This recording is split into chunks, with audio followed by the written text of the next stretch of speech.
Pra terminar, eu vou botar vocês aqui numa enrascada, tá? Eu já peço desculpas, mas acho que é uma enrascada legal. É um tema que a gente já tratou aqui, acho que é um ponto legal. Quando o Renato Cariani estava aqui, eu estava comentando um pouco com ele um vídeo do Diego Palladini no Saúde da Rotina, que foi um vídeo que viralizou bastante, que era tentando explicar por que seu professor de educação física é de direita. E ele falava bastante sobre como tinha uma predominância, etc., valores e tudo mais. E quando eu estava pensando um pouquinho mais nesse assunto, conversei até um pouco disso com o Cariani, eu comecei a me ligar como tem uma presença muito forte, ou pelo menos pra gente, a gente repara parece que muitos atletas ou jogadores de futebol têm essa coisa muito forte com a direita. E a gente viu muito isso nas últimas eleições, o quanto as manifestações que a gente teve foram muito expressivas a candidatos de direita. Por que vocês acham que o futebol é tão forte assim com esse espectro político? É uma falta de vontade da esquerda de conversar com esse público? Ou talvez algum outro fator que seja explicado?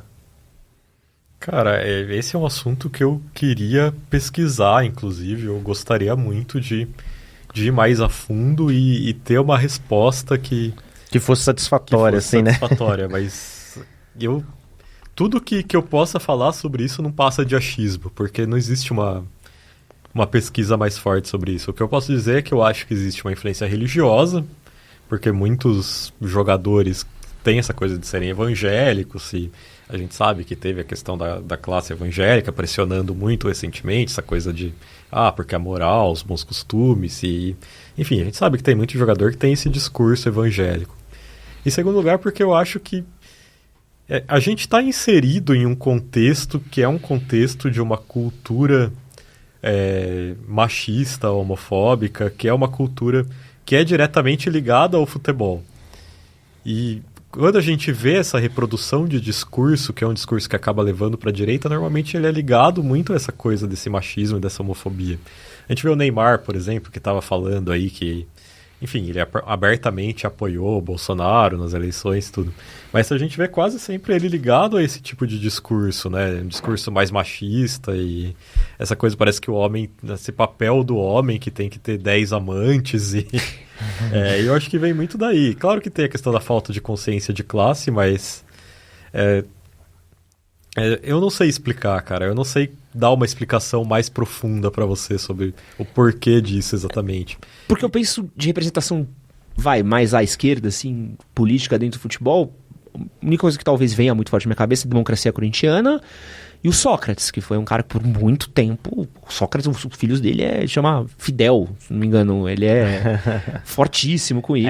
Acho que ele fez vários projetos em Cuba e tudo mais. Ele era um cara muito forte, mas eu não consigo lembrar de outros grandes jogadores... Não, fora do Brasil a gente tem bastante até, mas no Brasil...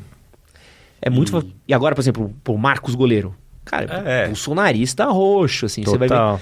E o Felipe Melo, mas torcer pro Felipe Melo no Palmeiras era uma tragédia. O Marcos e o Felipe Melo são dois jogadores que têm... claramente sempre foram conhecidos como jogadores evangélicos, né? Então essa é uma teoria aí que... no futebol brasileiro tem essa predominância mesmo, sim. Mas é engraçado, por exemplo, se você pegar no esporte dos Estados Unidos, talvez por a questão racial lá ser uma coisa bem forte, assim... até pelas leis de segregação que existiram e tal, eles caem um pouco mais para a esquerda, os atletas dos Estados Unidos, né? Agora, claro, não estou falando de uma esquerda socialista nem nada do tipo, mas assim, de apoiar políticas progressistas, né? De esse tipo de coisa. Mas se você é o Copernic, né? Exato, exatamente. A gente falou agora há pouco também na França, né? Que teve o caso do assassinato do jovem de origem argelina lá, e os jogadores se manifestaram nas redes sociais, né, falando sobre isso. E no Brasil, acho que se acontecesse uma coisa assim, era capaz de parecer que tem que matar mesmo, bandido bom e bandido morto. Mas aqui é isso, aqui é bizarro, né, você não vê nenhuma manifestação... Ao mesmo tempo é uma coisa que parece que ela é uma coisa muito centrada no Brasil, então é um fator muito próprio do Brasil, né. Agora mesmo a gente teve a Marcha da Memória no Uruguai, né, que é uma coisa de memória à ditadura militar, que é um dia que eles sempre se manifestam falando lembrando das vítimas da ditadura militar uruguaia, e a gente viu muitos jogadores uruguaios se manifestando sobre isso, né? O próprio Piquerez do Palmeiras postou nas redes sociais, né? Ditadura nunca mais, memória e etc. Então, e ao mesmo tempo a gente não consegue ver isso no Brasil.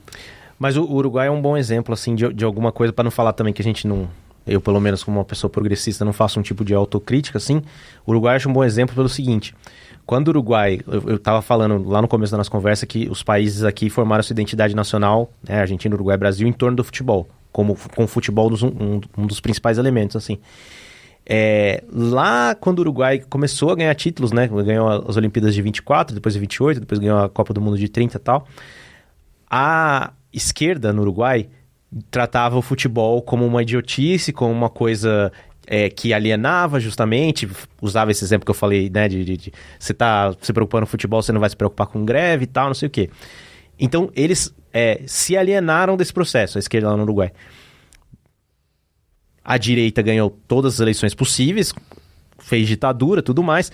Quando colocaram alguém ligado ao futebol mais de esquerda para concorrer à presidência no Uruguai, que foi o Tabaré Vázquez, que era um cara que era cartola de um time pequeno e conseguiu fazer esse time ser campeão uruguai, etc. O cara ganhou a eleição, virou o primeiro presidente de esquerda do Uruguai. Acho que em 2004, se eu não me engano. Então, assim, eu acho que também falta, fazendo essa autocrítica, diálogo com o pessoal da boleiragem, assim. Eu acho que falta. Eu sinto, eu tenho uma percepção, até citei aqui no podcast o caso daquele filme do O Ano que Meus Pais Saíram de Férias. Eu sinto que talvez tenha um pouco desse sentimento da esquerda de ter visto a seleção ter sido usada como símbolo da ditadura. Sim. Toda essa...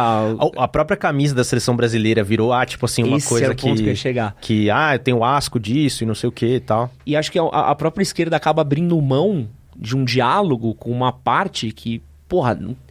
Cara, eu não me considero de extrema direita, não sei se me considero de esquerda também, então me sinto num espectro mais neutro. Eu gosto pra caralho de futebol. Gosto pra caralho de futebol. Eu tenho amigos de esquerda, que são esquerdas mesmo, declarados também, amam futebol. E eu sinto que a esquerda às vezes abre mão de ter essa conversa, assim. O Lula até tentou ter um diálogo ali, mas acho que foi muito mais cuidar do time dele do que um diálogo. Mas é um cara popular no Brasil, ganhou 3 eleições, né? E ele sabia falar a língua das pessoas, isso é um fato, assim, né? O Lula é um cara que ele sempre se envolveu com o futebol, não como o Bolsonaro, né? O Bolsonaro, ele teve essa tentativa de sequestrar o futebol completamente. De usar todas as camisas de time. Cada semana torcia pra um time diferente. Falar, sou Flamengo, sou Palmeiras, vai tomar no cu. Só não foi São Paulo, né? A gente sabe por quê, né? É bizarro. Mas o próprio Copa Além da Copa, assim, modestamente falando, parte de uma tentativa nossa de trazer esse tipo de diálogo também pro futebol e pro esporte. Sim. Tipo, acho que é uma coisa ausente e muito legal que a gente tenha encontrado um público aí que ressoou com isso, assim, sabe? Que achou que valia a pena ter essa conversa e tal. Óbvio que sempre aparece gente lá criticando e achando que a gente só faz porcaria, claro. Mas, enfim, acontece. E a gente fica feliz quando a gente percebe que a gente tem um alcance até que a gente nem imaginava, né? Por exemplo, essa semana que a gente foi seguido por jogador da seleção brasileira. Pô, você acredita, cara? Quem? O Fred da seleção seguiu a gente no Instagram. Fred? Pô, o cara é jogador do Manchester United. Não, cara, porra, foda. Não, tem outros jogadores que a gente já sabe que seguem a gente, né? Tipo o Nino do Fluminense e tal. Mas... Igor Julião, né? Que é um jogador mais de esquerda atual, assim, que tá jogando em Portugal agora. É bom que pelo menos o nosso material, que é um material que é sempre estranho a gente falar que causas sociais são de esquerda, né? Porque causas sociais deveriam ser universais, mas a direita, ela assumiu essa visão que ela despreza causas sociais, enfim. Então, basicamente, a gente vive no contexto que causas sociais são um material de esquerda. Mas que a gente divulga causas sociais ligadas ao futebol e que isso chega nesses jogadores, né? Então, isso talvez seja uma semente desse diálogo, de certa forma, né? Pessoas que... O próprio Vini Júnior, né, por exemplo, de se posicionar. Tipo, não é que ele tem escolha, né? Mas assim, ele tá lá sendo chamado de macaco, os caras estão xingando, fazendo todas as ofensas racistas. E ele fala, vou bater de frente. Aí que tá, né? Por isso que eu acho que falta o diálogo. Falar, cara, você tá tomando uma posição. Isso não é uma coisa política. Você falar, e aí, galera? Dane-se vocês, eu sou negro, vou jogar, vocês são racistas, vocês se lixam, vocês têm que ser punidos. Isso é tomar uma posição, tá ligado? E acho que falta também um pouco de olhar de carinho pra isso, assim. Tipo, de falar, olha, dá pra discutir uma pauta importantíssima como racismo por meio do futebol, tá ligado? Você falando de jogador que segue vocês e comentam, quero falar que o auge da minha carreira foi que uma vez o Ronaldinho Gaúcho comentou um meme do manual com um hang loose. Muito bom. Isso é uma Vitor. Post que foi printado e ficou num mural na redação do manual por muitos anos. Assim, ó, ponto auge da minha carreira. Esse que você assistiu foi um corte do nosso podcast com o pessoal do Copa Além da Copa. Se você quiser assistir o episódio completo, vou deixar ele aqui do lado. Aproveita, tem um outro corte aqui que com certeza você vai gostar. E não esquece de se inscrever no nosso canal. Valeu!